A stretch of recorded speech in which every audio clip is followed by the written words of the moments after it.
पद्मासने संस्थितां वन्दे तां परमेश्वरीं भगवतीं बुद्धिप्रदां शारदाम्। गुरुर्ब्रह्मा गुरुर्विष्णु गुरुर्देवो महेश्वरः गुरुः साक्षात् परं ब्रह्म तस्मै श्रीगुरुवे नमः।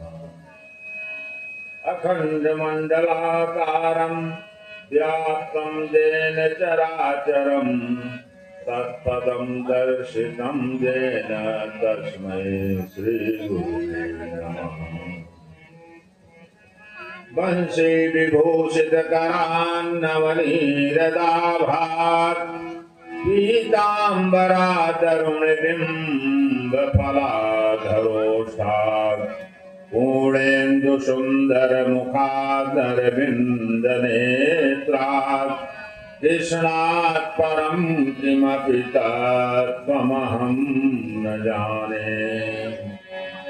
कृष्णाय वासुदेवाय हरये परमात्मने प्रणतक्लेशनाशाय गोविन्दाय नमो नमः। सच्चिदानन्दरूपाय विश्वोत्पत्त्यादिहेतवे तापत्रयविनाशाय श्रीकृष्णाय वयं नमः। यत्प्रजन्तमनुपेतमुपेतकृत्य द्वैपायनो विरहकातरया जुहाव पुत्रेति तन्मयतया तरवोऽभिनेदो तं सर्वभूतहृदयं मुनिमानतोऽस्मि। करारविन्देन पदारविन्दं मुखारविन्दे विनिवेशयन्तं वटस्य पत्रस्य पुटे शयानं बालं मुकुन्दं मनसा स्मरामि। बालं मुकुन्दं मनसा स्मरामि। ब्रजे वसन्तं नवनीतचौरं गोपाङ्गनानां च दुकूलचौरम् अनेकजन्मार्जितपापचौरं चौराग्रगण्यं पुरुषं नमामि। चौराग्रगण्यं पुरुषं नमामि। प्रेम से बोलिए श्री कृष्ण भगवान की आनंद कंद सोदानंद नंदन की श्रीमद् भागवत महापुराण की सुखदेव भगवान की राजा परीक्षित की मंडपस्थ उपस्थित देवी देवताओं की यहाँ के ग्राम देवी देवताओं की अपने अपने गुरुदेव भगवान की अपने अपने माता पिता की श्री राधे श्याम।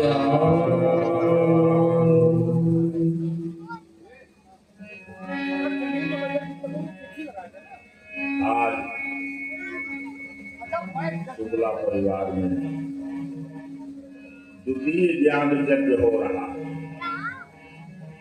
आज के 12 साल पहले 10 साल पहले भी श्रीमद् भागवत कथा का आयोजन हुआ था हमारे बड़े भैया मास्टर साहब के। भागवत कथा का जो रस था वो पूर्ण रूपेण बरस रहा था उसमें। लेकिन क्या कहें,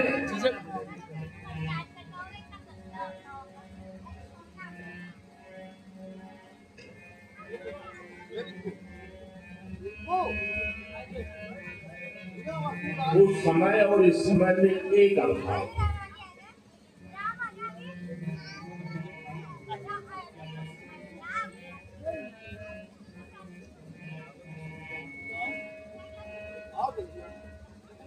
इसलिए कि जो इसके आयोजक थे, समायोजक हमारे शुक्ला बंधु हैं,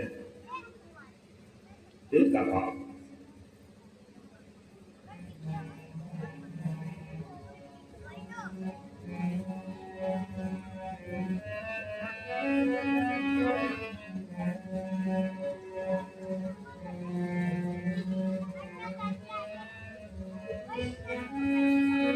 आज तृतीय दिवस था और इस तृतीय दिवस में कल तक की कथाएं जो हुई थी हमारे यहाँ की भी, राजा परीक्षित, महात्मा से ही परीक्षित का कथा का प्रादुर्भाव होता। कथा हमें आपको क्या देती शिक्षा? कथा सुनने से कोई कल्याण नहीं। कथा सुन करके अगर कल्याण हो जाता तो इतने चर अचर जीव हैं, कथा सुन करके अपना कल्याण कर लेते। कथा आपके मन को बसती है। अगर आपके मन में पीड़ा नहीं है, व्यथा नहीं है, तो कथा तो आप सुनोगे लेकिन कथा आपको लाभ नहीं देगी। जैसे किसी भी रोगी को आप बहुत अच्छे वैद्य के पास ले जाइए, बहुत अच्छे वैद्य को आप दिखा दीजिए, वैद्य बहुत सुंदर आपके रोग का निदान कर रहा है, लेकिन रोग तभी शांत होगा आप दवा ले आए और दवा को समय से ग्रहण नहीं किया। तो अब आप बताइए वह वैद्य का दोष है कि दवा का दोष है? औषध का सेवन अगर आप समय पे नहीं करोगे तो औषधि आपको लाभ पहुंचाएगी। औषध अगर आपको लाभ भी पहुंचाए, औषध का सेवन आपने किया लेकिन आपने उस वैद्य के कथनानुसार पथ्य नहीं किया, नियम संयम, अगर नियम संयम नहीं किया तो क्या यह दवा आपको सांगो मांग फायदा करेगा? कभी नहीं करेगा। तो वैद्य कितना अच्छा क्यों न हो, दवा कितनी अच्छी क्यों न हो, लेकिन जब तक आप उसके नियम संयम से नहीं चलेंगे तब तक वह काम नहीं करेगा। ये कथाएं भी हमें आपको शिक्षा देती। कथा किसकी है? सच्चिदानंद रूपाय, पहला विषय। कौन है वो? सच्चिद आनंद, उत्पत्ति स्थित प्रलय तीनों में एक समान रहने वाले, त्रिगुणातीत, गुणों से परे हुए, विश्वोत्पत्त्यादि हेतुवे संपूर्ण ब्रह्मांड के उत्पत्ति के कारण भूत है प्रभु। जब उनको लीला करनी होती है तो अपने विष्णु माया भगवती जया समोजनम जगत, उस जगत जननी जगदम्बा का आवाहन करके इस प्रकृति का सृजन करते। अष्टधा प्रकृति कहा गया देवी भागवत में, अष्टधा प्रकृति। गणेश जननी सीता, रुक्मिणी राधा, सरस्वती, ये 8 प्रकृतियां हैं। जो 8 प्रकृतियां भैया पृथ्वी के रूप में, जल के रूप में, वायु के रूप में, रूप रस गंध स्पर्श के रूप में हमारे मानव जीवन के कल्याणार्थ प्रभु ने निर्मित किया है कि मानव को किसी प्रकार का दुख न। ये 8 प्रकृतियां मातृ भाव में हमारी रक्षा करती। विश्वोत्पत्त्यादि हेतुवे, संपूर्ण विश्व के उत्पत्ति के साधन है नारायण केंद्र, और तापत्रय विनाशाय, तीनों ताप मानव, दैहिक, दैविक, भौतिक तापा, तीनों ताप का शमन करने वाले हमारे प्रभु हैं। इसलिए कथाओं का श्रवण और होता है प्रचलन। श्रीमद् भागवत की रचना हुई कि हम आप अगर उनका शरणागति कर लेंगे, कथा शरणागति की है भैया, ये समर्पण मांगती। अगर आप में समर्पण है, जितने बढ़िया समर्पण है उतने बढ़िया आप अपना कल्याण कर लो। कारण कि आज जो कथा आएगी वो समर्पण की आएगी पहले। देखिए, श्रीमद् भागवत कथा का प्रादुर्भाव हम आप परीक्षित सुख संवाद से मानते हैं, जब इसके पहले भी हुआ है, नारद भी सुने हैं भक्ति ज्ञान वैराग्य के लिए, उसके पहले भी कथा हुई, संतादिकों ने चतुर्श्लोकी कथा का श्रवण किया। ऐसा नहीं कथा कोई आज पहली बार आई, लेकिन मानव कल्याणार्थ नहीं था वह ऋषि महर्षि तक कथा थी। और जब परीक्षित ने सुना तो कलिजा नाम सुखाय हुआ, कलिकाल के मानव के सुख के लिए, कल्याण के लिए किया कि क्या सुख मिलेगा कि दैहिक दैविक भौतिक तापा। कारण कि मानव त्रिगुणा तीत में फंसा हुआ है, और त्रिगुणा तीत में फंसे होने के नाते यह दैहिक दैविक तीनों ताप से परेशान है, इसलिए कि अपने आप को स्वयंभू मान लिया कि हम ही सब कुछ। पुत्र पैदा भगवान देख करते हैं, किसी मानव में सामर्थ्य नहीं संतान पैदा करने के, लेकिन वो कहता है कि भाई फलाने की लड़कियां पैदा हो।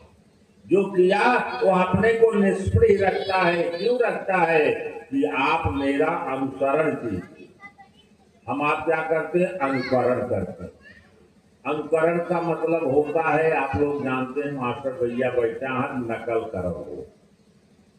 अब नकल आप जितना करोगे, जितना देखोगे उतना ही नकल करोगे, न आगे का कर पाओगे न पीछे का कर पाओगे, पीछे जा रह जाएगा। अनुसरण अगर हम आप करेंगे तो सांगो पांग प्राप्त करेंगे, जैसे राम ने वशिष्ठ और विश्वामित्र से प्राप्त किया। सब कुछ लेना है तो अनुसरण ग्रहण कर लिया जाए, अपने गुरु का, अपने माता पिता का, अपने बंधु बांधव। परीक्षित ने अनुसरण किया। जब वशिष्ठ विश्वामित्र गौतम भरद्वाज राम बल सारे महर्षि ब्रह्मर्षि आए तो उन्होंने एक ही प्रश्न पूछा जो हमें आपको सबको पूछना चाहिए कि मरणीयो कृतम कर्म, मरने वाले को क्या करना चाहिए? किम जप्यम किम पठितव्यम किम श्रवणम, क्या सुने कि क्या पढ़े कि क्या जपे। जब आपके मन में पीड़ा होगी अपने किए हुए कर्मों की, जब आप तराजू रखेंगे, तुला को रखेंगे और उस तुला में एक तरफ अपने को, एक तरफ अपने कर्मों को रखेंगे, तो आपको अपना सत्कर्म और दुष्कर्म दोनों दिखाई पड़ेगा। सत्कर्म को आप प्रभु की शरण में डाल दीजिए, प्रभु आपने किया तो दियम बस गोविंद तुम्हें समर्पित, हमारा इसमें कुछ भी नहीं। और जो दुष्कर्म हो गया उसको आप अपने आप ले लीजिए। जब आप दुष्कर्म को अपने सर पे ले लोगे, अपने ऊपर ले लोगे, तो प्रभु आपके दुष्कर्म का मार्जन करता है। जितना सुंदर गहना आप बनवाओगे, सोना वही है, लेकिन उसको उतना ही ज्यादा आग में तपना पड़ेगा और उतना ही ज्यादा उसको हथौड़ी भी सहना पड़ेगा। तो भाई जितना सुंदर हमें बनना है उतना सुंदर तपने के लिए हम तैयार हैं। ये हमारा आपका धर्म है। प्रभु आपको सिर्फ विवेक दे दिया। मानव जीवन में तीन चीजें बड़ी अमूल्य हैं। लोग कहते हैं मन स्थिर नहीं होता, हम कहते हैं कि मन सबसे चंचल है, तो क्यों आप मन के पीछे पड़े हो तो उसी को स्थिर कर ले। मन को आप जाने दीजिए। आप स्थूल को पकड़ो ना, जिसमें मन रहता है। मन रहता किसमें है? शरीर में।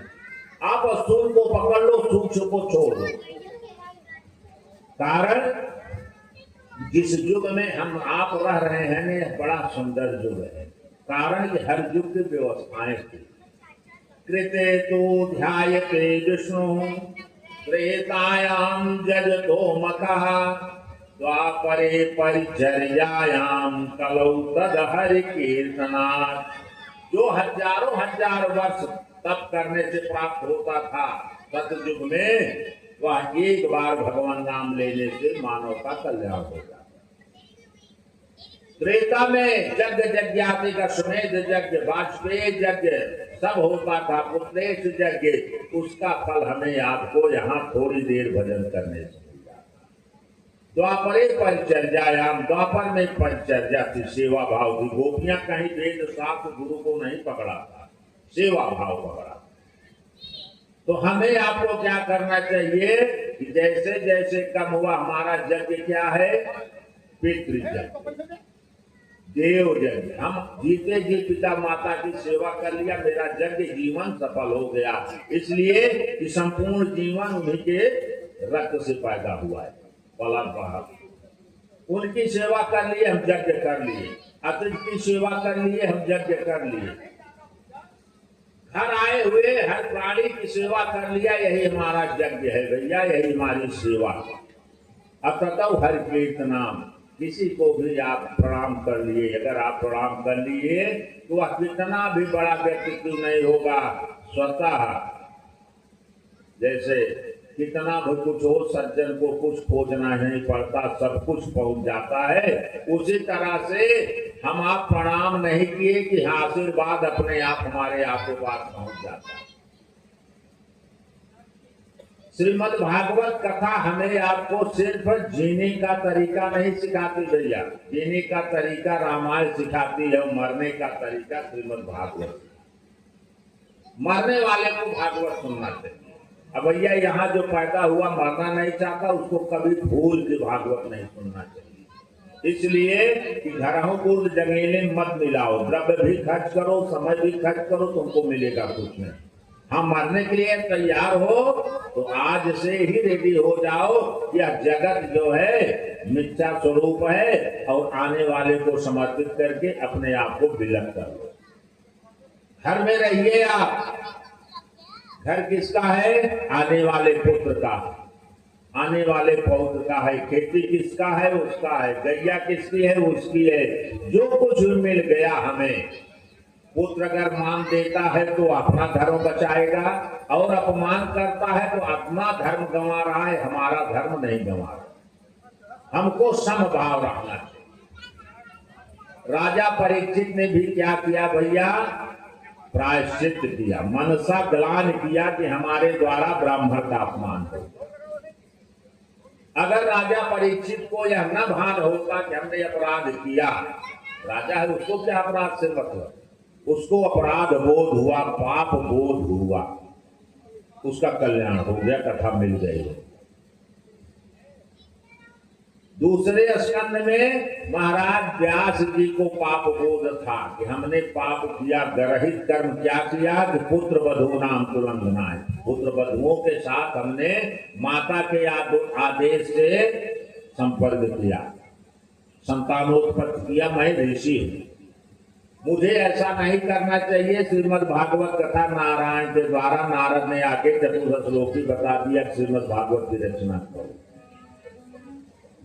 तृतीय स्कंद में माता देवहूति को कर्दम महाराज ने मिलवा दिया कपिल मुनि से, पुत्र के रूप में ज्ञान दिलवा दिया, सांख्य योग ज्ञान प्राप्त किया। चतुर्थ स्कंद में पुरंजन नाम की कथा आती थी, कल हम कहे थे सूक्ष्म रूप से। पुरंजन कौन है, हम आप जितने जीवात्मा यहाँ बैठे हैं, स्त्री पुरुष, यही पुरंजन है, और इन्हीं की बुद्धि, हर व्यक्ति की बुद्धि ही पुरंजनी है, माने स्त्री। आत्मा जीव पुरंजन है और बुद्धि पुरंजनी है। जब हमारी आपकी बुद्धि मन के आकर्षण में होकर के, मन के वशीभूत होकर के विषयों में लुलुप हो जाती है, तो हम आप पुरंजन की तरह अधोगति को प्राप्त होते हैं। इसलिए कि हर मानव शरीर में वही छिद्र है, नौ द्वार है। आगे मानव द्वार झरोखा नाना, झरोखा कोई खिड़की थोड़ी लगी, वही इंद्रियां हैं। इंद्रिय निग्रह ही मानव का घर है। इंद्रिय निग्रह कब होगा भैया, जब संयम के कोड़े हमारे ऊपर पड़े। मन जा रहा है उसको जाने दीजिए, आप असुर को पकड़ लीजिए, आ जाइए अपनी जगह। कारण गोस्वामी ने सरल रूप में लिख दिया कि कलयुग में मानस पुण्य हो नहीं पापा। मन से आप पुण्य करोगे वो फल मिलेगा, लेकिन पाप नहीं मिल सकता। तो आप मन से पूर्ण करो, लेकिन हम आप मन से भी पूर्ण नहीं करते, इतने कृपण हैं। कहीं ऐसा न हो कि हमारे मन से निकल जाए, बात सत्य हो जाए उसकी, तो लाभ पा जाएगा ना, मन से भी पूर्ण नहीं करते। लेकिन कलिकाल में मन से भी पूर्ण करो तो आएगा। पाप नहीं लगता। तो मन को जाने दीजिए। आप जरा ध्यान दीजिए मन कितनी देर तक हमारा कहाँ भी रहता है, वहीं तक जाएगा जहां तक आपने देखा। मन लौटा नहीं। आप बुद्धि को सजग रखिए, बुद्धि को मलिन होने मत दीजिए। और जैसे मन आता है आप उस पर संयम रख करके विवेक की तरफ बढ़िए। विवेक आपके ही नेत्र हैं, जो त्रिनेत्र कहा गया ना, शिव ने त्रिनेत्र खोल दिया, वो आपका विवेक है भैया। विवेक से आप चैतन्य पूर्वक उस मन को निग्रह कीजिए, भगवान की शरण में लगाइए। एकाध सेकंड भी अगर लग गया, क्षण मात्र भी ध्यान लग गया, तो वहीं से आपका कल्याण शुरू हो जाएगा। बोले वृंदावन बिहारी लाल की। इसलिए अब कितना बड़ा तप हम आप किए हैं इसको तो नहीं जानते, लेकिन सबसे बड़ा तप का कारण है यह मानव शरीर हम प्राप्त। सबसे बड़ा 84 लक्ष्य जोन में मानव शरीर प्राप्त किया। मानव शरीर में भी कारण की सीढ़ी है, चातुर्वर्ण व्यवस्थाएं है हमारे सनातन में। हम उत्तम कुल में पैदा हुए, ब्राह्मण तो हुए, जिसका मतलब है कि 3 बार हमारा आवागमन हो चुका, ये 4थी बार का पुनरागमन है। इसलिए आया है कि यह सोपान सीढ़ी जो मिली है हमें ऊपर जाने के लिए। अगर यहां से अब गिर गए हम, तब फिर इसके बाद हमें थामने वाला, रोकने वाला कोई नहीं। इसलिए ऊपर चढ़ने वाला व्यक्ति जब गिरता है तो वह कहां पहुंचता है? सबसे नीचे पहुंचता है। यह हमारा जीवन जो मिला है ब्राह्मण कुल में, यह सिर्फ एक साधना के लिए मिला है कि काम करते रहो, नाम जपते रहो, पाप की वासनाओं से बचते रहो। अरे अपना काम कीजिए आप, लेकिन भगवान नाम लेने से क्या है आपका काज रुक सकता है? मन में लेते रहिए, जब ही याद आए, जब ही स्मरण आए, अब भगवान नाम लीजिए, नहीं तो फिर से भटकना पड़ेगा। अब कथा जहां हम आप पहुंच रहे हैं, आइए आज 5वें स्कंद से शुरू करेंगे, इसलिए कि 4th स्कंद तक पुरंजन की कथा। 5वें स्कंद में मनु महाराज के द्वितीय पुत्र प्रियव्रत की कथा। प्रियव्रत महाराज का विवाह विश्वकर्मा की कन्या से हुआ था, बरहिष्मती नाम। विश्वकर्मा की कन्या जो थी वह प्रियव्रत की पत्नी थी। वह भैया 10 संतान पैदा किया, जिसमें एक कन्या थी ओजस्वी। उसका विवाह मुसना माने महाराज शुक्राचार्य से हुआ था, जिसकी पुत्री देवयानी है। 9वें स्कंद में उसकी कथा है, जिससे जदुओं का प्रादुर्भाव हुआ।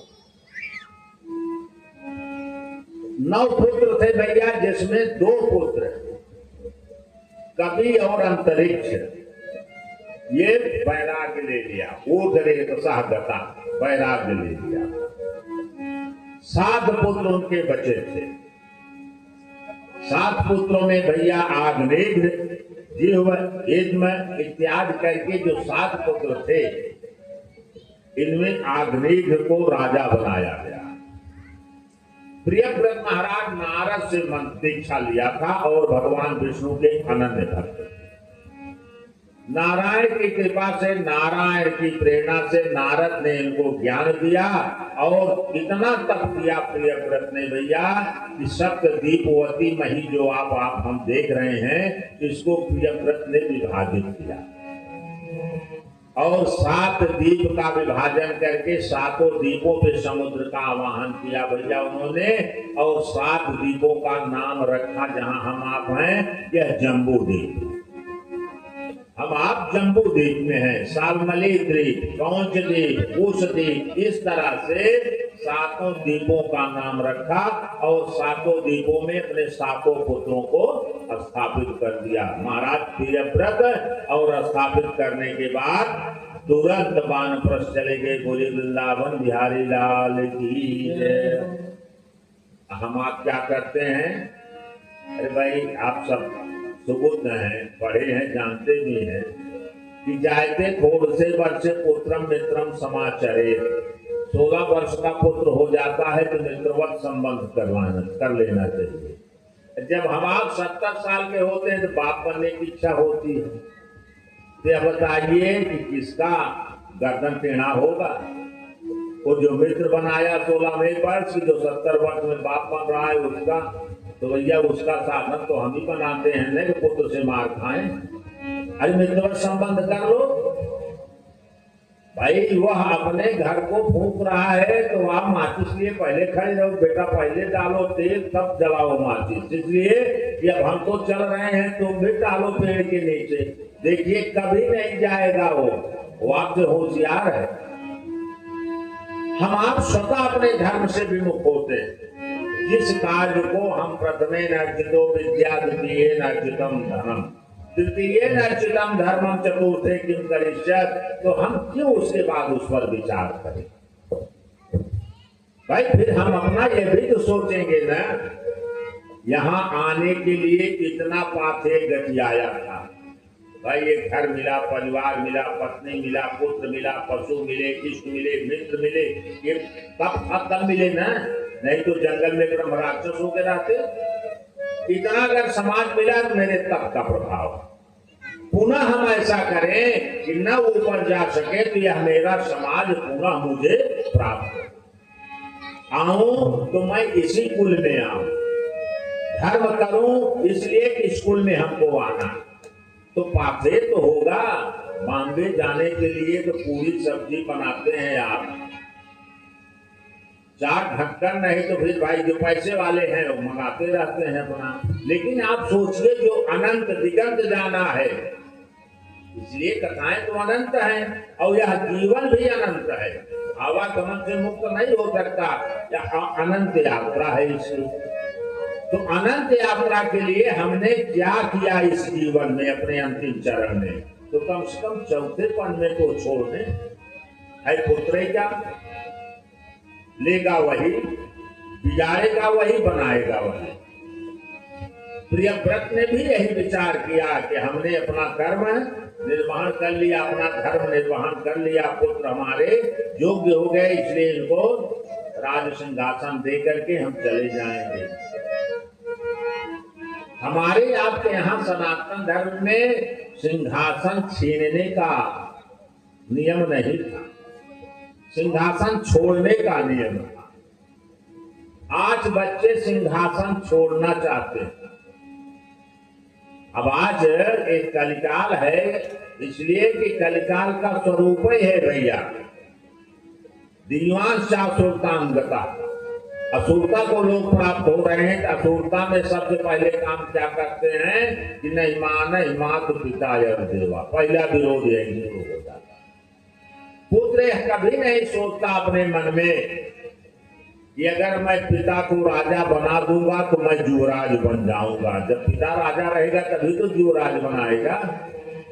लेकिन ये युवराज बनने के लिए बेचैन है, पिता को राजा बनाने के लिए नहीं।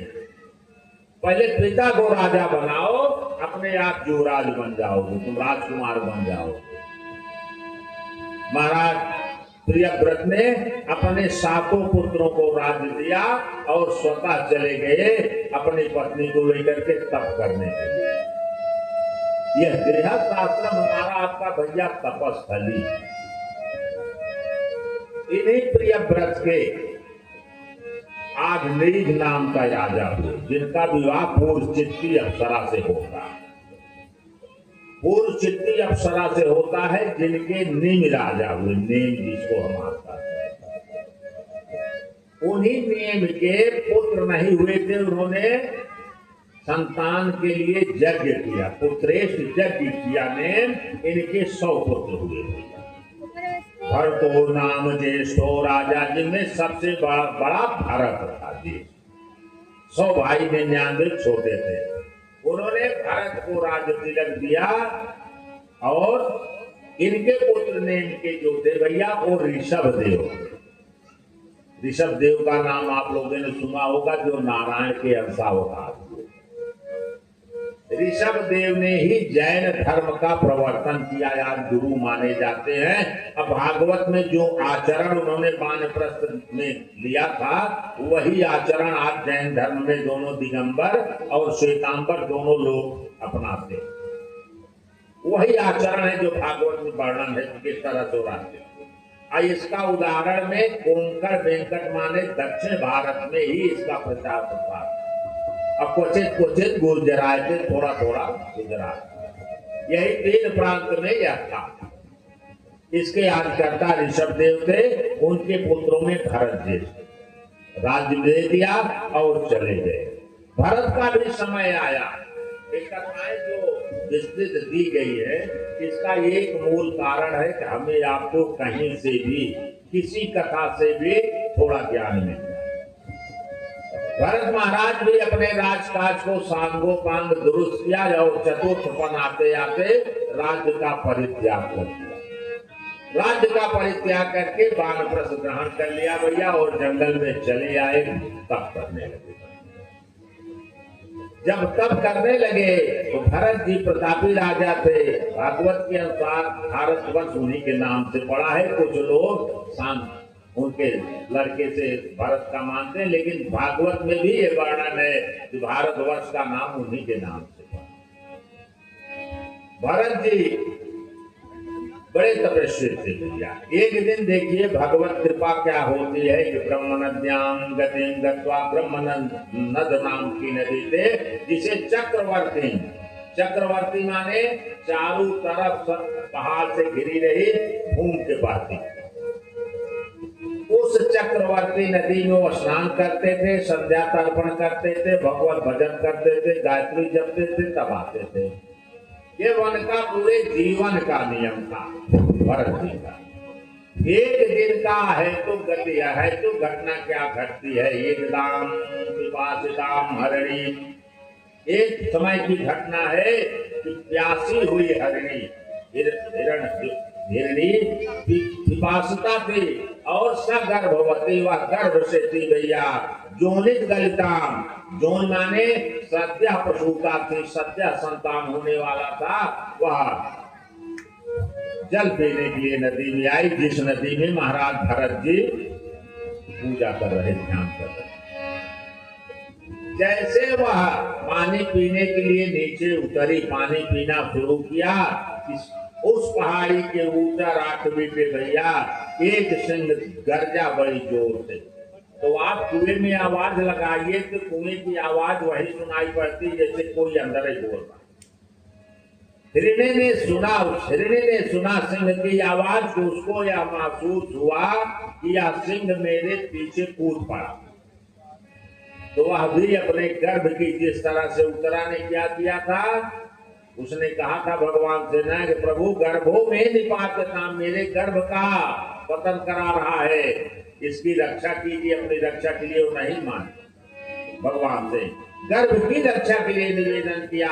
आज वह हरिणी है, पशु जोन में है, लेकिन फिर भी अपने बच्चे की रक्षा के लिए कि मुझे तो भगवान खा लेगा लेकिन मेरा बच्चा बच जाएगा। सहसो जहाज एकाएक उछली और उस पार जाकर के गिरी। जैसे वह गिरी नहीं कि सहसा ममार, गिरना नहीं कि वह मर गई। क्यों मर गई? कारण कि प्रसव से वह पीड़ित थी भैया, आसन्न प्रसवा, और उसका गर्भ जो है जल समूह पतितः, जल समूह में गिर गया उसका बच्चा। जोन गलित अवस्था थी, लेकिन जैसे वह उछली और गिरी भैया, सहसा सा ममार, वह मर भी गई। देखिए यह है भगवान की अहेतु पिता विष्णु और माया भगवती जया सम्मोहितम जगत। हमें सावधान करते हैं ये कथाएं कि आप सावधान रहिए, माया आपको न यहाँ छोड़ेगी और न जंगल में छोड़ेगी। सावधान हो तो आप यही तपस्वी बना लो, और असावधान हो तो जंगल में भी फंस जाओगे, वहां कोई नहीं है। यहाँ तो आपके पुत्र कलत परिवार है, आपकी सद्बुद्धि भी अब मिल सकती, रक्षा भी मिल सकती, जंगल में कौन है? वह मृग शावक, मृग जहदान नदी आपतत, नदी में गिरा। हमारा ध्यान से सूर्य भगवान को वर्ग दे रहे थे, पूजा कर रहे थे कि हाथ में वह में मृग का बच्चा आ गया, जीवित था।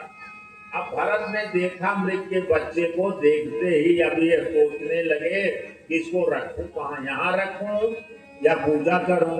अब उनके मन में निश्चित हो गया कि इसको छोड़ दूं, इसको रखूं या विचार जब द्वंद्वातीत होता है मानव भैया ना, तो विवेक हावी अगर विवेक में काम किया, कहीं माया हावी हो गई तो आप भटक सकते। उन्होंने कहा कि मैं मनुष्य हूं, अहिंसा परमो धर्म, जीव की रक्षा करना हमारा धर्म। भारत ने यह नहीं विचार किया। सोचिए आप इतना बड़ा महर्षि राजा, राजर्षि जिसे हम उपाधि देते हैं, इतना बड़ा राजा, क्या उसके मन में विचार आना नहीं चाहिए कि रक्षिता जो ही रक्षक गर्भे, जो गर्भ में रक्षा करता था इसका और जल में जिसने रक्षा किया वो इसकी रक्षा नहीं करेगा। निमित्त मात्रम भाव शब्द साकिना, हम तो निमित्त मात्र हैं। पुत्र अगर पढ़ा, कुछ लोग कहते हैं भैया अपने लड़कियन के बहुत पढ़ाएं, अगर के पूर्व भैया पचवा पास माह आज नीचे हो जाए। अरे सोता पचवा पास है लड़किया को तू पढ़ा ले जाएगा। अरे वो पढ़ा तो अपने भाग्य से पढ़ा। अगर उसने शिक्षा प्राप्त किया, ज्ञान प्राप्त किया तो अपने भाग्य से किया। हम आप अपना धर्म निर्वहन किए, बस एक पिता का धर्म हमने निर्वहन किया। परीक्षित महाराज भरत जी ने उस बच्चे को लिया, अब छूट गए भैया, छूट गए रास रंग, छूट गई खजड़ी, आगे तीन चीज नोन तेल लकड़ी। तो हम आप परेशान का नोन तेल लकड़ी के चक्कर में बगिया मानिया लकड़ी गिरी, कुल बटोल लिया वा गाँव को न पावा, एक तो भाई भी नहीं पावा, यहाँ हमारी सब आम खा लिया, चाहे वो घरे में सर गले जाए। अरे भाई स्वतः खाइए, सबको खाने दीजिए, वसुधैव कुटुंबकम, ये भाव होना चाहिए मानव का। भरत महाराज ने मन में विचार किया कि अगर इस जीव को हम छोड़ देंगे तो यह इसको जीव जब उठा लेंगे अपने घर पे ले आए। और जब घर पे ले आए भैया तो आए थे हरि भजन को ओटन लगे कपास। तो कपास भैया आप तोड़िए, रुई और डलिया में रखिए, दूसरी तोड़ रहे हैं, हवा चला सीताराम उड़ गया। आप तोड़ते जाओ, रखते जाओ, डलिया आती जो खाली की खाली रहे। भरत महाराज भी उसी स्थिति में हो गए। में क्या हुआ, सा राजा भरता हिरण जमुना मतिम आवध, मानव को आबद्ध कथाएं क्या कहती हैं, आप आबद्ध मत होइए, बंधन में मत बंधिए, अपने फर्ज को दूर से निर्वहन कीजिए। जमुना आबद्ध सा राजा भरता क्या किया कि अब 24 घंटे का समय छोटी छोटी घास को लाते, पत्थर पे कूदते, बलकर बसते, छान करके उसके मुंह में डालते, बच्चा जीवित हो जाए। 2 दिन रहा, 3 दिन रहा, 4 दिन रहा, बच्चा धीरे धीरे पशु जोन में था, चैतन्य हो गया, वो चलने फिरने लगा। अब भरत महाराज हम लोगों की तरह माला जप रहे हैं, नाती आ जाओ भैया बैठो, घोड़े बैठा लो नाती के, नाती जी लग शंका के दीर्घ संकल्प से तब माला उठा, ये भैया इनका लग जाए तो दीर्घ शंका के। अरे आप प्रेम करो, लेकिन जिससे प्रेम कर रहे हो अभी पहले उसका निर्वहन कर लो, तब उसको जाओ। महाराज भरत जी ने अब उसके लालन पालन में सब भूल गए। कुछ समय और बीता, अब वह मृग का सावक अकेला और भरत जी अकेले, अब 2 हो गए भैया। जब 2 हो गए तो वहां द्वंद्वातीत हो गए। जैसे भरत महाराज पूजा करने बैठे, अब उसके बाद वह धीरे से मृग का सावक आ जाए, भरत जी के शरीर को चाटने लगे, खुजलाने लगे। इनको भैया स्पर्श दोष होने लगा। एक दोष है हमारे शास्त्र में भैया, सनातन में भागवत कहता है क्या, रूप रस गंध स्पर्श शब्द, ये 5 प्रकार के दोष हैं, 5 प्रकार के हमारे तत्व हैं। रूप अग्नि का है, रस जल का है, स्पर्श वायु का है, गंध पृथ्वी का है, शब्द आकाश का, पंचरचित अघम शरीर। हम आप 5 प्रकार के रोग से रोगी। हमें आपको शब्द भी चाहिए, स्पर्श भी चाहिए, रूप भी चाहिए, रस भी चाहिए, सब चाहिए। और जरा आप सोचिए, एक रस का प्रेमी कौन होता है, मछली। कभी आपने कल्पना किया, मछली को कोई पकड़ नहीं पाता, जाल भले डाले, लेकिन देखिए कटिया डाल करके जब वह मछली मारने वाला डालता है, क्या रखता है उसमें, एक छोटा सा मांस का टुकड़ा डाल देता है। मछली को बुलाना नहीं पड़ता, मछली अपने आप दौड़ करके उसमें आके फंस जाती। हम आप कौन है? मछली, इसलिए हम जिह्वा का निग्रह नहीं कर पा रहे। शब्द, शब्द क्या है? सुंदर गाना। मृग जो है, मृग इतना चंचल प्राणी है, लेकिन अगर बढ़िया वाद्य बांसुरी बजाने लगी है तो मृग उसमें आकर के फंस जाता, खड़ा हो जाता है आपके पास आनंद लेने। स्पर्श दोष करियाम माने हाथी में स्पर्श दोष है। हाथी को जब बंधन बनाते हैं तो गड्ढे में गिरने के बाद उसको स्पर्श दोष देते हैं, शरीर को सहलाते हैं। पतंगे में रूप का लोभ है। देखिए, दीपक जला नहीं, पतंगा कूदता है और प्राण दे देता है, रूप का लोभ है। इस तरह से हमारे आपके यहाँ इतने दोष माने गए हैं बचने के लिए भागवत कथा। महाराज भरत जी फंस गए उसे। अब कहीं जाते हैं तो उनके मन में होता है कि अगर हम चले गए यहाँ से तो हमारे इस शावक को कहीं कोई भगवान खा ले, कोई कुत्ता न खा ले, कोई कुछ हिंसक जंतु न खा ले। अब उसी की रक्षा करने में लग गए। धीरे धीरे समय बीता। वह मृग बालक जो था, मृग शावक, मृग है, मृग माने माया मृगम, वह मृग बालक चंचल हुआ और एक दिन मृग समूह मृग समूह आया। अब वह बालक अपने को देखा, अपने जाति को, उसी में समाहित हो गया। जब समाहित हो गया भैया तो वहीं से 1 2 9 2 11 हो गया, पूर्व के साथ निकल गए। अब महाराज भरत जी ने देखा शाम हो गई, हमारा मृग नहीं आया, मृग का शावक नहीं आया। अब लगे सोचने अपने मन में। जब सोचना शुरू किया तो जितना तप पुण्य था इनका भैया, वह सब क्या किया इन्होंने कि एक चूल्हा बनाई और उसमें रखना शुरू किया। हे प्रभु, जब किंचित पुण्यम संचते मया, महाराज कौनो पुण्य के हुए तो सब मृत जहुना। वह मृग का पुत्र बच्चा आगत आए और आकर के मेरे आश्रम में मुझे आनंद प्रदान करे, मतलब फल फूल जो है उसको भक्षण करे।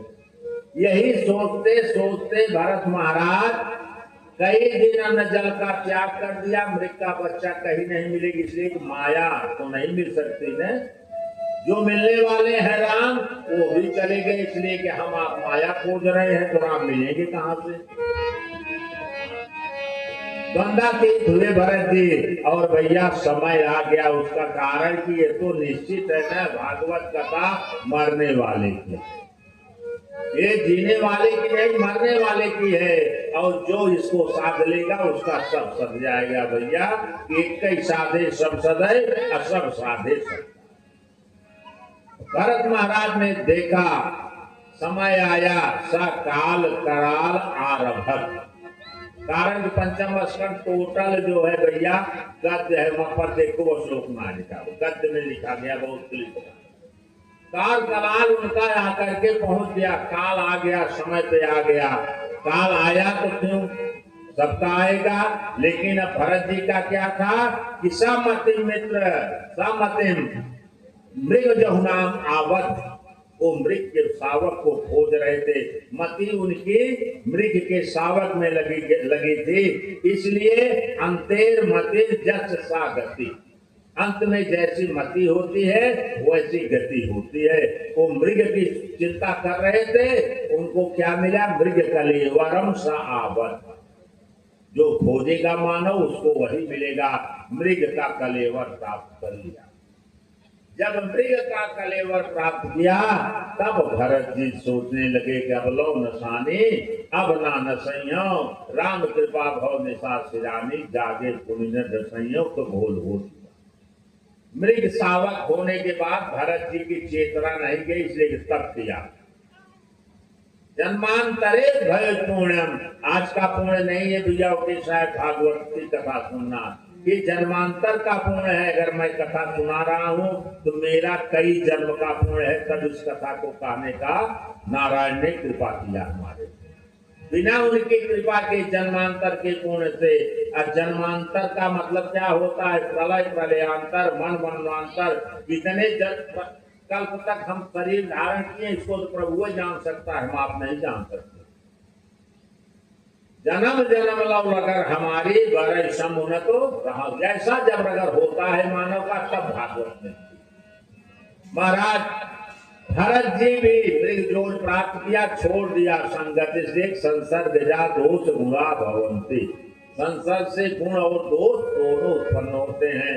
और एक पेड़ के नीचे भगवत भजन कर रहे हैं, अब इनके मन में विचार आता है कि अगर मैं हरि पेड़ खाऊंगा तो और जीवों का काम करेगा। पृथ्वी इसको पैदा किया, इसलिए मैं अब हरा पेड़ नहीं खाऊं, सूखा पेड़ खाना शुरू किया, नदी में जाके जल पीना शुरू किया। भैया शरीर थोड़े दिन के लिए, इसलिए कि मानव अगर थोड़ा सा भगवत शरण प्राप्त कर ले भैया ना, तो विपत्ति के बादल कटने में देर नहीं लगती। लोग कहते हैं ना विपत्ति की रात्रि बहुत बड़ी होती है, सत्य है बड़ी होती है, लेकिन अगर जरा सोच लीजिए कि उस रात में अगर उसको नींद आ गई भरपूर, तो जब सूर्य निकलेगी तभी क्यों जगाए उठे न, तो कितना बड़ी विपत्ति रहा। अगर अच्छी नींद है तो विपत्ति टल जाती है, रात कितनी बड़ी हो, नींद अगर अच्छी है तो रात्रि छोटी हो जाती। आपकी चैतन्य अगर जागृत है, चेतना आप में है, तो विपत्ति कितनी भी आए वह बादल की तरफ टल जाता। महाराज भरत का मृग कलेवर भी छूट गया भैया। जब मृग कलेवर छूटा तो क्या हुआ कि कानकुब्ज में ये जो है कानकुब्ज ब्राह्मण के यहाँ पैदा होते हैं और दिव्य सुंदर स्वरूप प्राप्त करते हैं। कारण तब किया, ब्राह्मण क्यों बने? इसलिए भैया तप के प्रभाव से चौथा सोपान, यही अंतिम सोपान है, इसी को प्राप्त करके हम ऊर्ध्व गति को जा सकते हैं। और अगर दो पहले थे क्षत्रिय थे वो, इसलिए ऊर्ध्व गति के लिए ब्राह्मण होना जरूरी था। महाराज विश्वामित्र ने इसी ने तप करके ब्रह्मर्षि प्राप्त किया कि मैं क्षत्रिय होकर के ऊर्ध्व गति नहीं प्राप्त करता। ब्रह्मर्षि प्राप्त किया, जब उनको ब्रह्मर्षि की उपाधि मिली तब वो शांति से बैठे भैया। महाराज ब्राह्मण कुल में पैदा हुए और चौथे पुत्र थे ब्राह्मण के। अब ब्राह्मण इनको शिक्षा दीक्षा समावर्तन उपनयन समावर्तन भैया यज्ञोपवीत समावर्तन किया, वेदारंभ शुरू किया। ब्राह्मण विद्वान थे, इसलिए कि ब्राह्मण का सबसे बड़ा धर्म होता है भैया कि माता शत्रु पिता वैरी जेन बालो न पाठिता। अपने बालक को अगर उच्च शिक्षा हम आप नहीं देते हैं तो मान लीजिए हम उसके शत्रु हैं, उसके भाग्य में क्या है उसको वो जाने, लेकिन हमारा आपका धर्म है उच्च शिक्षा देना। महाराज भरत अपने मन में विचार करने लगे। देखिए यही है विचार करना, बिना विचार के कुछ होता नहीं भैया। भरत ने विचार किया कि एक बार हम थोड़ा सा चूक किए तो इतनी दूर तक भटके, अगर अब चूक कर देंगे तो अब फिर आगे नहीं जा सकते, इसलिए कि मेरी अंतिम यात्रा है, इसके बाद तो हमको नीचे गिर जाना है। भरत ने क्या कर दिया, जड़ांध बधिर मुंह पर, जैसे एक जड़ हो तो पागल देखा कहा, फिर जड़ पूर्ण जड़ता का प्रदर्शन शुरू किया। हारे पिता पढ़ाई कुछ ना आए। पिता को बड़ा दुख हुआ कि ब्राह्मण का बालक अगर अज्ञानी है तो पिता की निंदा होती है। तीनों भाइयों ने सोचा कि पिता झूठे परेशान है, अरे घर बैठे कम से कम एक नौकर मिल गया है, घर का काम तो करेगा, नहीं पढ़े लिखेगा तो। भाइयों को यह दिलासा हुई भैया, अंत में माता पिता का देहावसान होगा। विवाह शादी के लिए बहुत कोशिश किए। भरत जी ने ऐसी लीला रचे थे कि भैया जैसे कोई आता था शादी विवाह के लिए अपना नाटक शुरू कर देते थे, और देखते ही कह देता था भैया बच्चा तो पागल है, इसका विवाह नहीं करना। विवाह से छुट्टी मिल गई। अब भरत जी को ये हुआ कि चाहे जैसे हो तैसे हमको प्रभु का भजन के अलावा कुछ नहीं करना है, अलग गए भजन। भाइयों ने क्या किया कि घर बैठे नौकर पाए और लगे नौकरी कराने। एक समय की बात थी, भरत जी को न भूख लगती थी भैया न प्यास लगती थी, इसलिए कि उनको देहाभिमान था ही नहीं, अपने आनंद से भजन करते थे। भूख प्यास उसको लगती है जिसको ये चिंतन होती है मुझे कुछ खाना है, मुझे कुछ पीना। भरत जी को यह सब खाना ही नहीं था भैया, और शरीर से स्वस्थ थे। एक दिन की बात है, प्रभु की कृपा क्या होती है, हेतु कृपा। भरत जी को भैया उनके भाई लोगों ने क्या किया कि ये समय जो बरसात होता है, वो आज के महीने में देखिए आप जोनहरी की खेती बहुत तगड़ी हो। उस समय जंगली जंतुओं से खेत की रक्षा के लिए लोग जाते थे रखवाली करने के लिए बाहर। भरत की ड्यूटी वहीं लगा दिया भैया, और न वस्त्र न अन्न, वहीं ड्यूटी तुम इसकी रखवाली। अब भरत जी उसमें थे कि राम चिड़ई राम के खेत खाए लो भर चिड़ई भर भर पेट, सब सीताराम हो जाए। बड़ी ताड़ना मिली परिवार में भैया, और अंत में बरसात के समय भरत जी को खेत की रखवाली की ड्यूटी दी जाती है। इसमें एक अहेतु घटना क्या घटती है, एक पृथ्वीपति नाम का जंगल में रहने वाले समुदाय के लोग थे, जिनका जो है कामय अराजक था, उसके संतान नहीं। अब वह चोरों का सरदार था, उसके संतान नहीं थी भैया। तो उसी गांव के बुजुर्ग ने कहा कि भैया आपका भी महाराज, आपका भी जन्म तभी हुआ जब आपके पिता ने नर बलि दिया तो आप पैदा हुए थे, तो आप भी नर बलि दीजिए, हो सकता है यज्ञ कीजिए आपको भी संतान हो। वह नर बलि के लिए मानव खोजना शुरू किया। जो मानव रात में पकड़ के लाए थे वह पशु बलि वाला वो भाग गया। अब सबका ड्यूटी लगाया कि आज यज्ञ का अंतिम दिवस है, किसी भी जीव को पकड़ के लाओ। भरत महाराज बैठे भैया मेल पे, झकाझक पानी बरस रहा है, कोई फर्क नहीं, भगवान भजन कर रहे हैं, श्रीमन नारायण नारायण। लोगों ने देखा कि कहीं कोई मानव नहीं है, और यह आदमी भजन कर रहा है, तो इससे बड़ा बेवकूफ इस संसार में कोई नहीं। चलो इसी को पकड़ के ले चलो। पकड़े, भरत ने कहा भैया कहाँ ले जा रहे हो? कहा तुम्हारी बलि देना का, बहुत सुंदर भगवान की कृपा, ले जाओ। अब ले गए, वहां पूजा पाठ किया, बलि स्नान में बांध दिया, खूब पियाए। भरत जी को क्या करना, इसलिए इंद्रिय निग्रह प्राणी थे भैया, देहाभिमान था ही नहीं। चाहे मीठा हो, चाहे तीता हो, चाहे खट्टा हो, चाहे नमकीन हो, जीवा को कोई स्वाद मिलना नहीं। वो तो उसको स्वाद मिलता है भैया जो रस का लोलुप होता, जो रस से निरस हो चुका है, उसके लिए क्या है। भरत महाराज निष्प्रिय भाव से खड़े थे भैया, और समय आ गया बल देने के लिए। आए ब्राह्मण लोग बल देने के लिए। देखिए उस माँ जगदम्बा जगत जननी की कृपा, शाश्वत चचाट, बड़ी जोर से आवाज आती चट चट की, और जगदम्बा प्रकट हो गई। और जिस तलवार से महाराज भरत का बल होना था, उसी तलवारों से जितने समूह थे उनके, पृथ्वीपति के समूह के, सबका बल हो जाता। भैया ने कहा भरत तुम जाओ। कहा भैया तुमने अपना काम किया, हम तो अपना भजन करते ही चल दिए। भजन करते करते महाराज कहाँ पहुंचे? विंध्याचल। और पत्थर पे बैठ करके दिव्य शरीर धारी ये भजन कर रहे थे भैया। इतने में होता क्या है कि रहुगण एक राजा है काशी का। रहुगण घूम रहा था गुरु करने के, गुरु। तो जहां जाता था इसको गुरु मिल नहीं रहा था। क्यों गुरु नहीं मिल रहा था? विचार कीजिए, गुरु क्यों नहीं मिल रहा था? इसलिए कि गुरु करने से पहले तुम शिष्य बनोगे तभी तो गुरु मिलेगा। तुम में शिष्यता आई नहीं तो गुरु कहां से मिलेंगे? कहा उसके पालकी ढोने वाले ले जा रहे थे, वह घूमते घूमते घूमते विंध्याचल में पहुंचा। कोई धावक, कोई ढोने वाला पत्थर में लगा, पैर खंज हो गया। अब पालकी कैसे चले? अब वहां विंध्याचल में उस इतने बड़े पर्वत में कहा मिले भाई? यहाँ से लेकर के नासिक तक विंध्याचल चल ही है सब जगह। अब देखिए भगवान की हेतु कृपा। महाराज रहुगण ने कहा खोजो। जब नौकर खोजने लगे तो कोई नहीं मिला भैया। धान के मौसम में पत्थर पे बैठे भगवान भजन कर रहे हैं, कुछ पता नहीं महाराज भरत। कहा बस ये मोटा ताजा है, दो का काम अकेले करेगा, पकड़ लाए पालकी में। पालकी में लगा दिया भरत जी को।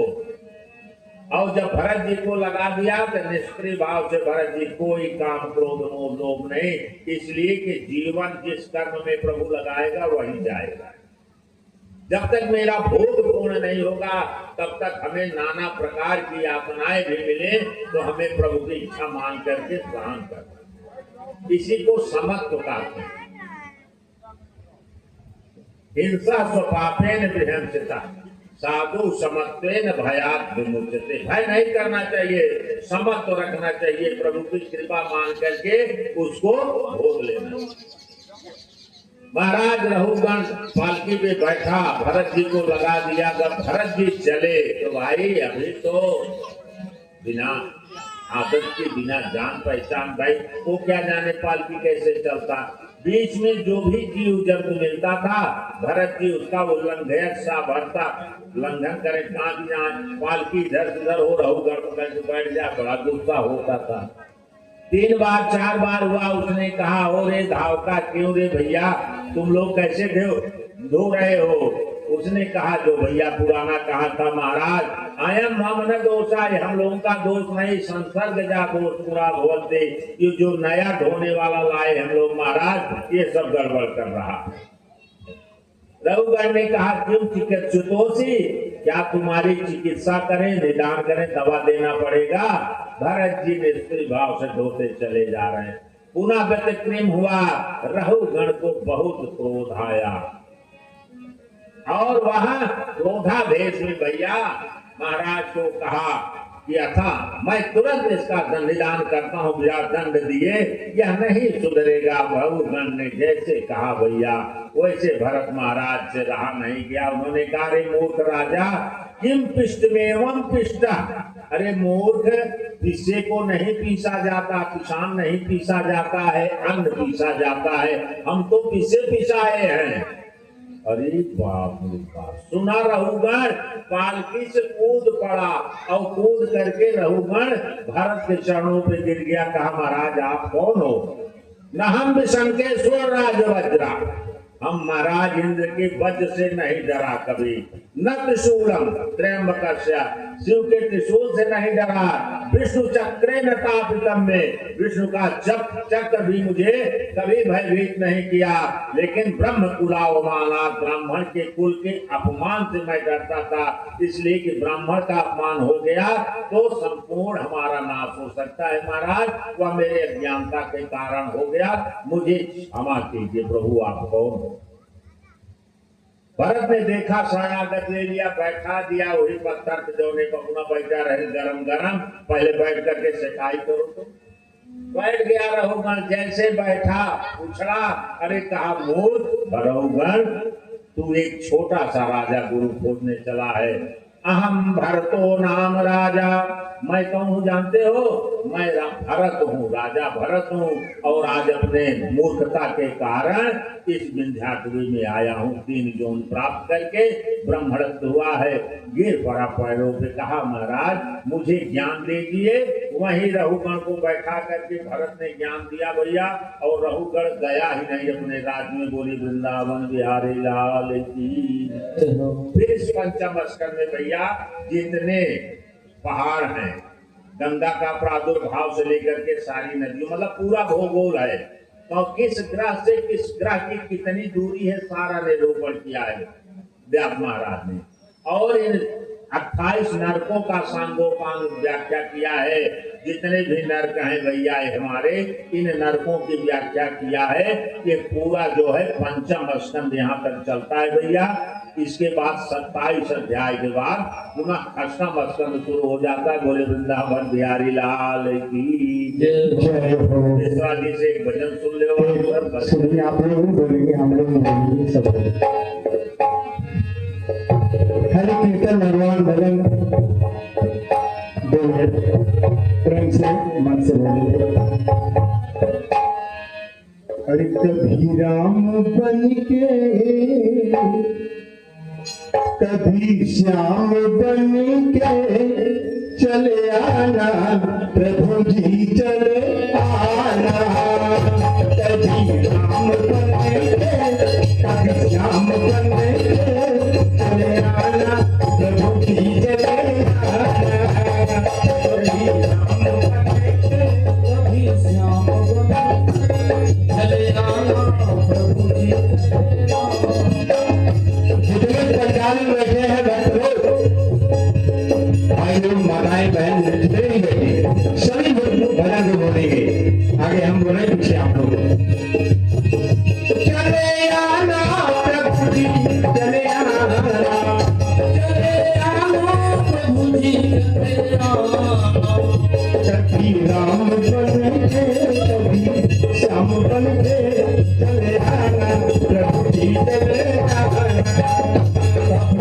राम बन के कभी श्याम बन के चले आना प्रभु जी चले प्रभु राम रूप ले आना प्रभु जी प्रभु राम रूप ले आना प्रभु तुम राम रूप में आना तुम राम रूप में राम रूप में आना जब कैसे आना प्रभु सीता साथ लेके धन साथ लेके चले आना प्रभु जी चले आना सीता साथ लेके धन साथ लेके चले आना प्रभु जी चले आना प्रभु जी चले आना कभी राम बन के कभी श्याम बन के चले आना प्रभु जी चले आना कभी राम बन के कभी श्याम बन के चले आना प्रभु जी चले और प्रभु कृष्ण में आना प्रभु कृष्ण रूप में आना प्रभु कृष्ण रूप में आना कृष्ण रूप में आना प्रभु कृष्ण रूप में आना कैसे आना देखते होंगे लक्ष्मी साथ लेके चक्र हाथ लेके चले आना प्रभु जी चले आना लक्ष्मी साथ लेके चक्र हाथ लेके चले आना प्रभु जी चले आना प्रभु जी चले आना प्रभु जी चले आना कभी राम बन के कभी श्याम बन के चले आना प्रभु जी चले आना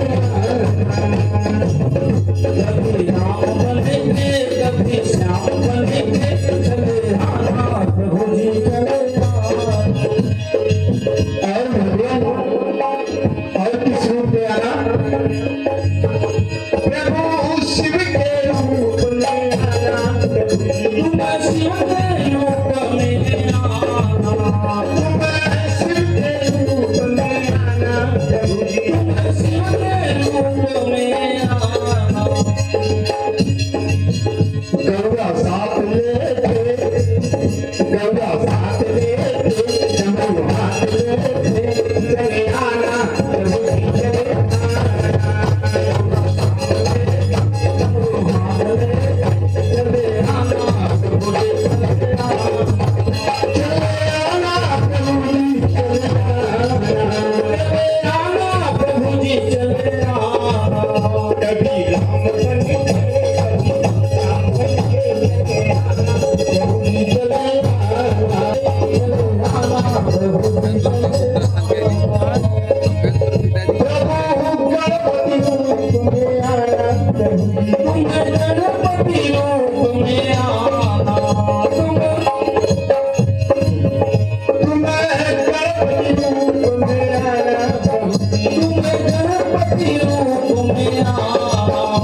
गणपति रूप में कैसे आना प्रभु जी अरे साथ लेके हाथ लेके चले आना प्रभु जी चले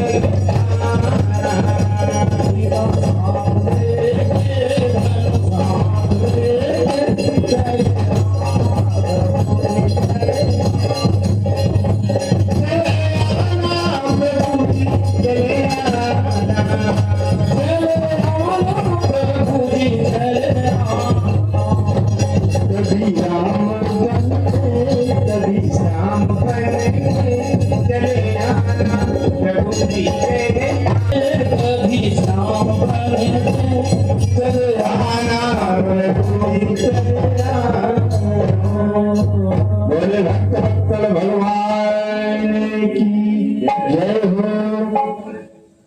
इतनी कथा सुनने के बाद राजा परीक्षित के मन में विचार आया और भगवान सुखदेव जी से प्रश्न, क्या प्रश्न करते हैं महाराज? कि निमित्त मार्ग कथिता यादव भगवता जथाम क्रम जोगोपलक्षेन ब्रह्मणा जद संसिता, जो विधि के हिसाब से था। आपने निमित्त मार्ग जैसा निर्मित हुआ है हमारे सनातन धर्म में, आपने कहा निमित्त मार्ग। अब क्या है, प्रवृत्ति लक्षण त्रैगुण्यम विद्यते प्रभु। महाराज, प्रवृत्ति का लक्षण त्रिगुणातीत है। प्रवृत्ति माने जिसमें हम आप हैं, प्रवृत्त है गृहस्थ, त्रिगुणातीत है। हम आप प्रपंच सहित हैं, रहित नहीं है, सहित हैं। अनिमित्त मार्ग प्रपंच रहित होता है। तो महाराज जी, प्रपंच रहित रहने में मनुष्य का यह दशा, तो प्रपंच सहित वालों की क्या दशा होगी। कथितो जो अवशेष बलिन प्रकृति गुण सर्गा पुनः अधर्म लक्षणा नाना नरकाशानुवर्णिता। अधर्म की व्याख्या किया, नरकों की व्याख्या किया आपने। प्रियव्रतोत्थान पा गई, प्रियव्रत और उत्थान पाद के वंश स्वचरितान का, उनके वंश का व्याख्या किया प्रभु। दीप वर्ष समुद्रादि नद्यान वनस्पति, वनस्पतियों से लेकर के, नदियों से लेकर के, पर्वतों से लेकर के सबकी आपकी व्याख्यान किया। लेकिन महाराज ने महाभागम जथैवम नरकान नरा। महाराज, हमको यह बताइए आप कि नर्क में जाने वाला प्राणी भी, जो नर्क का अधिकारी प्राणी है, कारण कि मानव बड़ा पतित है, सब कुछ के बाद भी उसको नर्क से भय नहीं होता। महाराज, नानो ग्रयातनान नेतान, नाना प्रकार के आत्मा बा महाराज, अपने व्याख्यात महाराज ये हमका बताओ। सुखदेव जी ने कहा दिया, दृष्टा सुधाभ्याम जग पापम जानन्या पात्मनो हितम। देखे गए, सुने गए, जाने गए पापों का मैं निवृत्ति नहीं ले पाता, मैं उनसे छुटकारा नहीं पाता प्रभु। करोध भूयो विवसा प्रायश्चितो मतम कथम। महाराज, कैसे प्रायश्चित, आप जो कहते हैं, कैसे प्रायश्चित करके हम अपने पाप से छुटकारा पाएंगे, पाप का प्रक्षालन करेंगे। क्वचित वर्ते भद्रा क्वचित चरतन पुनः प्रायश्चित्तान मतो पाठम मन्ने कुंजर संचवत। हमका तो भय लगत बा महाराज, जो आपने कहा न कि पाप का प्रायश्चित तो होता है। प्रायश्चित कौन किया था? परीक्षित ने। प्रायश्चित कौन किया था? भरत ने। प्रायश्चित कौन किया था? हमारे पुरंजन ने। ये प्रायश्चित किए जिनको भान हुआ था, अंतेर मते जस सागति, अंत में सबको भान हुआ। उन्होंने कहा, महाराज आपने तो कहा, लेकिन हमको कुंजर शौचवत जैसे हाथी खूब नहा धोआ दो, चंदन टीका कह दो महाराज। फिर जहाँ निकला तो धूल लेके फिर अपने ऊपर फेंकने लगे, इससे आज। अरे प्रायश्चित का कुछ नियम होगा कि थोड़ो बाद संजय प्रायश्चित की महाराज, हम अपराध के सवेरे फिर वही खड़ा आएंगे। ये प्रायश्चित नहीं है। प्रायश्चित एक बार होता है जीवन में, एक बार आपने प्रायश्चित किया और उस प्रायश्चित का परिणाम आपने पाप हुए, लेकिन यह कोशिश कीजिए दोबारा पाप कम हो जाए। उस प्रवृत्ति से आप निवृत्त ले लीजिए। तो भागवत कथा भैया प्रवृत्त मार्गी और निवृत्त मार्गी दोनों के लिए। आप निवृत्त मार्ग हो जाइए, फिर भी आप निवृत्त नहीं हुए, प्रवृत्ति में चले गए, तो आपके निवृत्ति का कोई अर्थ नहीं हुआ। कुंजर शौचवत हाथी की तरह आप निवृत्त मार्ग में हैं और प्रतिदिन प्रायश्चित कर रहे हैं, वह भी आपका किसी काम का नहीं। प्रवृत्त मार्ग में होते हुए एक बार आप निवृत्ति लिया, उसके बाद पुनः न गंग दत्ते पुनरेव कूपा, उस कूप में आप मत जाओ। सुखदेव ने कहा, भैया परीक्षित से, महाराज परीक्षित राजा, कर्मणा कर्मण्या हारुनो है कांति की सदे अविद्वत अधिकारित्वात् प्रायश्चित्तम विमर्शनम। कर्म, कर्मणा गति क्या है? कर्मणा गहना गति, बहुत कठिन गति है भैया। कर्म निर्हारो न हाथी किससे, न ही भूखा कहे तो कर्म का प्रायश्चित हो सके, न एकांतिक माने जंगल भाग जावा तब कर्म का प्रायश्चित हो। दुष्कर्म बात तो पीछे पीछे लगा रहे, कड़िया पहुंच धोवज पर मार्जन करना पड़ता है भैया। इसलिए के नाश नता पंथ नेवान्यम व्याधियो भी भवन्त्य कौने रूप में होए आज व्याधि समाज युक्ता शुद्धि पासात दुखता। आज व्याधि के रूप में आएगी, क्षुधा पीड़ा के रूप में आएगी, कृष्णा के रूप में आपके समीप आएगा आपका पाप। उन पापों से निवृत्त लेने के लिए भैया एवं नियमन कृतर राजन, एक नियम है सनई कंथा